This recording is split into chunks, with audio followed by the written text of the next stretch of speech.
Halo Sobat Jalan Privatku. Pada video kali ini kita membahas mengenai kegiatan merancang percobaan ilmiah. Ayo, siapa di sini yang pernah melakukan percobaan ilmiah? Pasti pernah kan? Apa yang pertama kali kalian lakukan? Mau tahu bagaimana cara merancang percobaan ilmiah? Mari kita simak penjelasannya. Ilmuwan sains bekerja seperti detektif dalam hal mengamati, bertanya, melakukan penyelidikan, mengumpulkan bukti-bukti lalu menyimpulkan. Cara kerja seperti ini disebut sebagai metode ilmiah. Metode ilmiah adalah cara atau pendekatan yang dipakai dalam penelitian suatu ilmu. Jika waktu SD kalian melakukan percobaan yang telah dirancang oleh guru kalian, maka di tingkat SMP, kalian sendiri yang akan merancang, melakukan percobaan dan melaporkan hasil percobaan dengan menggunakan metode ilmiah. Untuk itu, mari kita pelajari dulu tahapan-tahapan dalam metode ilmiah. Langkah metode ilmiah yang pertama yaitu melakukan pengamatan atau observasi terhadap suatu proses atau objek tertentu. Langkah kedua yaitu merumuskan hipotesis atau jawaban sementara.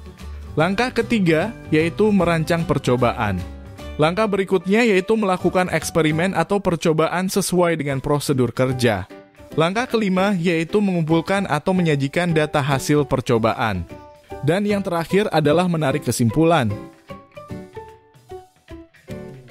Bagaimana tahapan dalam merancang suatu percobaan? Ada 6 langkah yang harus kalian lakukan dalam merancang suatu percobaan. Pertama, melakukan observasi atau pengamatan. Kedua, menentukan tujuan percobaan berdasarkan pengamatan keadaan sekitar. Ketiga, menuliskan hipotesis atau dugaan sementara hasil percobaan. Keempat, mengidentifikasi variabel-variabel terkait dalam percobaan. Kelima, mendaftarkan alat dan bahan yang dibutuhkan. Dan terakhir, menuliskan prosedur percobaan.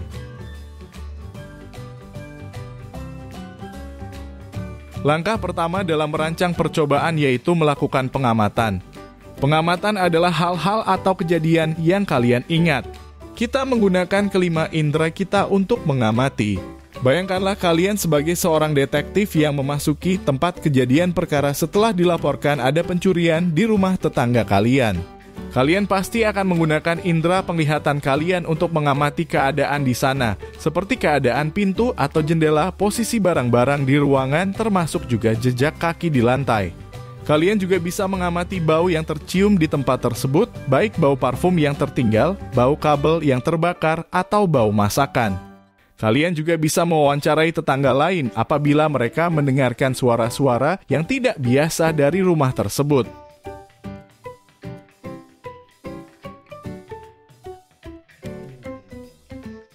Langkah berikutnya adalah menentukan tujuan percobaan.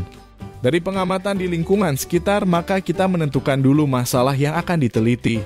Dalam konteks percobaan IPA, masalah ini dapat dituliskan dalam bentuk pertanyaan atau dalam bentuk pernyataan untuk diuji, yang disebut juga dengan tujuan percobaan. Tujuan percobaan haruslah dapat diuji, dapat dilakukan, dan bukan merupakan pendapat pribadi. Setelah menentukan masalah atau tujuan percobaan berdasarkan pengamatan awal, maka kalian bisa menuliskan hipotesis. Hipotesis merupakan perkiraan sementara atau dugaan dari jawaban terhadap tujuan percobaan yang akan diselidiki.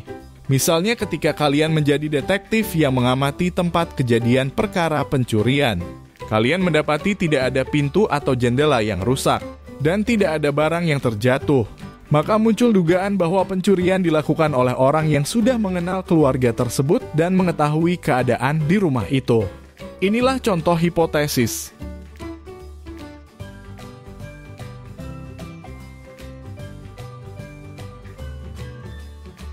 Suatu variabel adalah faktor, kondisi, unsur yang dapat berupa angka atau jenis-jenis yang menentukan dalam suatu percobaan.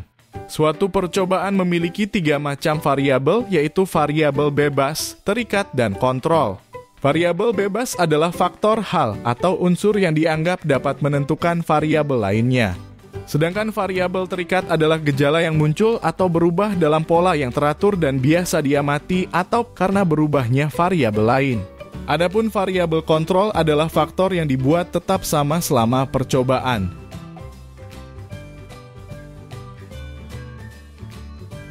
Langkah kelima yaitu menentukan alat dan bahan dalam percobaan.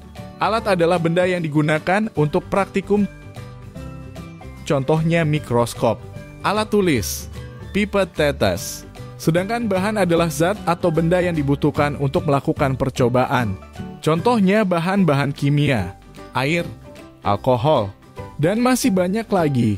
Langkah terakhir dalam merancang percobaan yaitu menentukan prosedur kerja. Prosedur kerja adalah tahapan yang berurutan dengan tujuan agar suatu percobaan yang dikerjakan dapat berjalan lancar. Bagaimana sobat jalan privatku, sudahkah kalian memahami langkah-langkah metode ilmiah? Untuk mengasah kemampuan kalian, cobalah lakukan langkah-langkah metode ilmiah tadi saat melakukan percobaan di rumah atau di sekolah. Terima kasih telah menonton. Sampai jumpa dan selamat belajar.